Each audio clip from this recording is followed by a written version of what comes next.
ఫైనల్‌గా మా చిన్నోడికి పుట్టెంటుకలు తీయించడానికైతే మా ఇంటి దగ్గర స్టార్ట్ అయ్యామండి. అదిగోండి తండ్రి కొడుకులు ఇద్దరూ ఓ రేంజ్‌లో నడుచుకుంటా వెళ్ళిపోతున్నారు. మా ఆటోలో ఎవరో కూర్చున్నారు.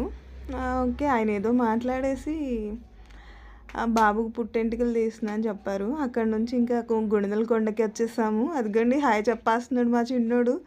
మీ అందరికీ మీరు కూడా హాయ్ చెప్పండి. ఎలా ఉన్నాడు మా చిన్నోడు చూడండి. ఇంక ఇది పుట్టెంటుకలతోటి లాస్ట్ వీడియో అనమాట. యాక్చువల్లీ మా చిన్నోడు చాలా ఇయర్స్ తర్వాత వీడియో తీస్తున్నాను.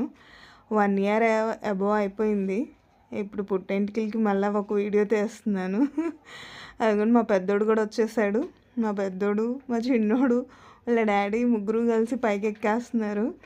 నేను మాత్రం పైకి ఎక్కలేక నా వల్ల కాదు బాబోయ్ అంటే కూడా కాదు నువ్వు రావాల్సిందే అని చెప్పి నన్ను కూడా పైకి లాక్కొచ్చేసారు.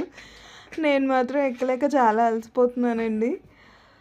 మా చిన్నోడు మాత్రం ఎంత బాగా ఎక్కేస్తున్నాడంటే అసలు అబ్బో చాలా ఎనర్జెటిక్గా ఎక్కేస్తున్నాడు వాళ్ళ డాడీతో పాటు కలిసి.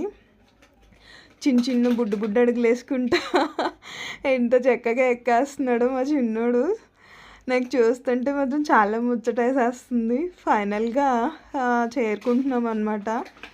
గుణదల కొండకు వచ్చేసాం కదా, ఇంకా అక్కడ అదిగుండి పుట్టెంటుకలు తీసే దగ్గరికి వచ్చేసాము. అసలు ఏడవలేదండి మా చిన్నోడు, చక్కగా తీయించుకున్నాడు కూర్చొని.